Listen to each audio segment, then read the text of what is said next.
Call home. There's YouTube's already up. And just good. wait for Facebook to go blue. Facebook. I haven't gotten a ding yet. I'll get a ding. Yeah. Usually when I hear your computer ding is when I see the blue light go on. There it goes. And I didn't get a ding. What? Well, it's blue on here. Huh. Well, no, that's good. No, I didn't get a ding today. I don't know why. Set up. Okay. Huh. Coming up on. I was talking to my group, the guys. 1 minute until showtime. Cap and all the guys. Yeah. I was talking to them yesterday, and I told them that next week, I said, we have a guest tomorrow night. We were talking last night, and I said, he's been on before. And I said, the next week, we have another guest. And I said, it's Maria Laughren, I said, or whatever her name's pronounced. And I said, she's from Canada, and she's well known up there and all that. And one of the guys said, when she comes on, act very, very surprised and say, they actually have TV in Canada? Oh. I go, no, that might upset her. What are you going to... They're getting you into something. Yeah. Do they really have TV in Canada? I said, no, that's not a good way to approach it. Right. Yes. Coming up on 10 seconds. Your show will go live in 5 seconds. 4, 3, 2, 1. Yeah. 1. Blog Talk Radio. It sure is. All right.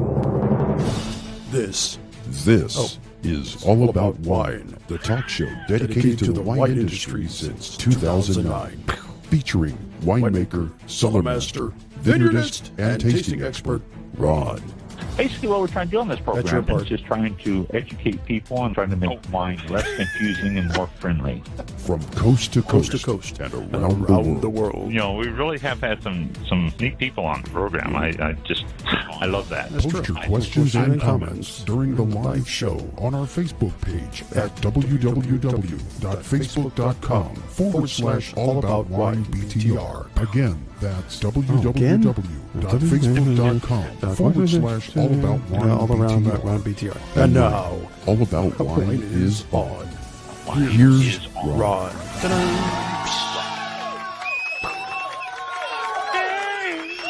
Woohoo!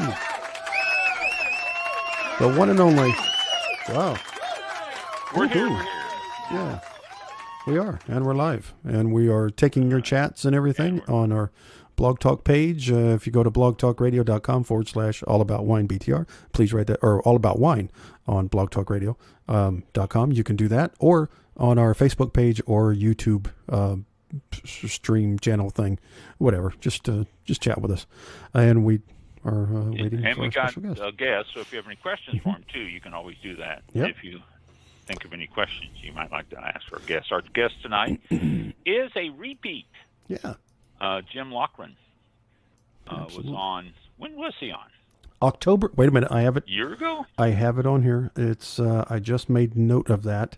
October 15th, 2020. He was on. Yep. Wow. So it's over a year ago. Wow. Yes, he was. So we got him coming back and visiting us. He's writing a new book or something. I don't know. I'll tell you what, though. He is waiting in the blue room, or in the green room. He's waiting in the green room, ready to come on and tell us what he has been up to. So we will bring him on the show. Well, not yet, because I can't find my cursor to put. Oh, there it is. You sure that's him? Bring him on the show now. Okay. I wasn't sure if that was him or not. Hello, Jim. Welcome to the show. Well, good evening, Ron. How are you? I'm doing really, really well. And yourself? I'm doing good, but I was a little annoyed. I thought I was going to be in the green room, and I ended up in the blue room. So what can you do? We call it the green room. I mean, that's, it's the green room. But the blue room is right before you step onto the show. So oh, wow. It's like a transition. Ah, okay. Okay. I wondered why the wine wasn't as high a quality in one room as the other. So that's all. Yeah, well, that's the thing. We have to watch, expenses. So budget. Yeah, budget. Well, yeah. I know budgets and accepting gifts and all that is, Yeah, and so. But it's great to hear you. It sounds like you guys have been doing very well. Yeah, we have. We are still doing it every week and still hanging in there and still getting listeners, and that's always great and fun and good thing to do. So, and what have you been up to for last year? We just looked it up. Mike, actually, Mike, give credit where credit is due. Mm-hmm. Mike just looked up and he said it was October 15th of last year was when you were on. So really, that was the last time. Yeah, I didn't realize it was that long ago. Yeah. No. But well, I've been pretty busy. I've been writing. I'm trying my hand at something new. I don't know if I mentioned this when I was on with you specifically, but I'm writing a wine-focused mystery thriller crime novel. Oh, wow. Just to keep myself off the streets and out of jail. You've got to have something to do. You got to have it. That's what we do the show every week. They won't let me broadcast from jail. So, yeah. So I've been having a great deal of fun with that. There's a lot of wine in it. I have read a couple other works in this genre, if I can call it that, which have not been particularly thrilling or exciting. So I'm hoping to turn that around a little bit. But it's quite a job, I mean, I write a lot of fiction. I've always written a lot of fiction, but writing a mystery thriller kind of has its own set of rules and conventions that you really need to stick to. And it's been a very excellent learning experience. So I'm approaching the end, and hopefully we will see that book hit the shelves or the airwaves or whatever it's going to hit these days sometime in the first half of 2022. Oh, excellent. So your wine mystery thriller, who's your main character? You? No. I'm not that silly. My main character is I would say a wannabe sommelier. He's a guy who's very wine smart. He has worked in a restaurant as a somm, but had a kind of string of unfortunate incidents which caused him to kind of be bounced out the door. Ooh. And he's got some personal problems he's dealing with. And meanwhile, a series of pretty interesting, in-your-face crimes are taking place involving wine. Oh. Yeah, so I mean, there's the main antagonist is also a sommelier. Oh. And the secondary antagonist is simply your typical wine swilling, corrupt Russian oligarch. So, we're bringing the Russians in. So you can see why it's been a lot of fun just playing with this. But I want it to be more than fun. I want it to be something that you're going to pick up and have trouble putting down. I want people to turn the next page and be intrigued with where the story's going. So what you say a murder mystery is the murder a blunt instrument, like as in a wine bottle? No, I tried to stay away from the tropes, as they're called in the writing world, of of wine mysteries. You know, I didn't have anyone die by fermentation. You know, that's a common one. The guilty party slips into the tank, into the open top tank during fermentation and is killed and drowned. That's very common. Yeah, or again falls under a barrique, a stack of barriques in a winery collapses and crushes him, or hit over the head with a wine bottle. So the murders, which are not the main part of this but are integral to the story, are just good old fashioned with a gun murders.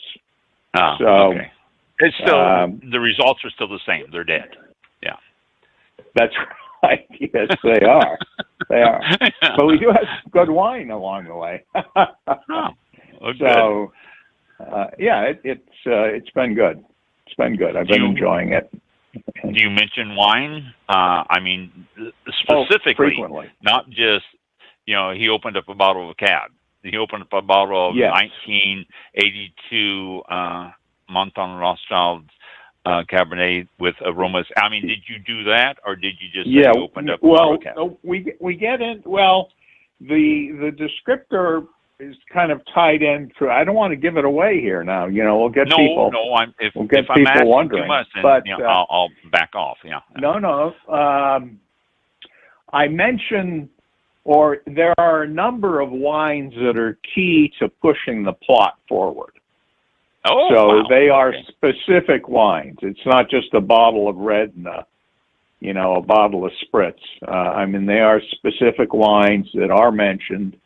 And I think that if you know anything about wine at all, even if you don't, you'll realize once you start seeing what these wines are, that how this whole thing is feasible. So, that is intriguing. So is it a specific winery that you bring in, or is it just wines themselves? No. It's the wines themselves are. The wines themselves are being stolen. Prestige label by prestige label from very high-end collections around the country. Well, that's very timely because of all the wine fraud and all the stuff that's going on. And I mean, it's a continuous thing. We've talked about it on the program before of, prosecuting people who've done wine fraud and all of that involved. That's very timely. There's a lot more fraud in the wine world than people realize. And I wanted to burst a couple of bubbles. The wine world can tend to hold its nose a little too high. So I always like to take an opportunity to kind of slap that down a bit. So, it needs it. In discussions of Psalms and restaurant etiquette and things like that, we'll get a little bit of that. But it's not. It's just it's a good mystery. And it makes. How long? If you know wine, it'll make you thirsty. Oh, very good. So you read the novel while you're drinking wine. Then that's the key. Well, now, Ron, tell me honestly, you and Mike drink wine while you're doing most everything. I do, yeah, and Mike tries to, but then he finishes it too fast. If you'd pay him a little more, see, he could buy more wine, and then there you go. That's just what I need to do. Mike, I'm doubling your pay. Okay. All right. Thank you. Thank you. I want you to blow it all on wine. Right. Gift certificates. Winery gift certificates. Thank you. There you go. That's it. We're doubling your pay. It's coming in winery gift certificates. So that's not bad. That would be good. And don't blow it on whiskey. It has to be wine. No. That's right. Yeah. How long is your book? Boy, I don't know. In standard kind of trade paperback size, probably 300 and 40 pages, something like that. Oh, good size then. Good size. Yeah. How many chapters? Yep. You got broken down in chapters? How many chapters? There are probably 60 or more. Chapters? One thing that yes. Yep. Wow. But here's the thing. If you look at what people are reading these days, whether it's literary fiction or genre fiction or just about any other kind of fiction, the chapters have gotten very, very short. Oh, because really? People have no attention span anymore. That's and true. Or this is the one the intellectuals like to use. You remember, yes, I was reading the articles. You remember that. What they like to say is, well, I'm commuting to work on the train, and so I've only got 45 minutes or so to read at a time, and I hate to pull into the station and have to go to work when I'm right in the middle of a big chapter. There you go. So the style in the world of writing right now is very short chapters. So these chapters are probably ranging anywhere from some as short as 4 or 5 pages. Oh. So it's just the way the world reads these days. People don't open a book and read a 25, 30-page chapter anymore. You're absolutely right. And they don't, with anything. I mean, like I've had people contact me about this show here, and they say, I love to listen to this while I'm jogging because the hour is just perfect time. I put on my headset and I go out jog, and the hour is just perfect for my jog. And you're right. People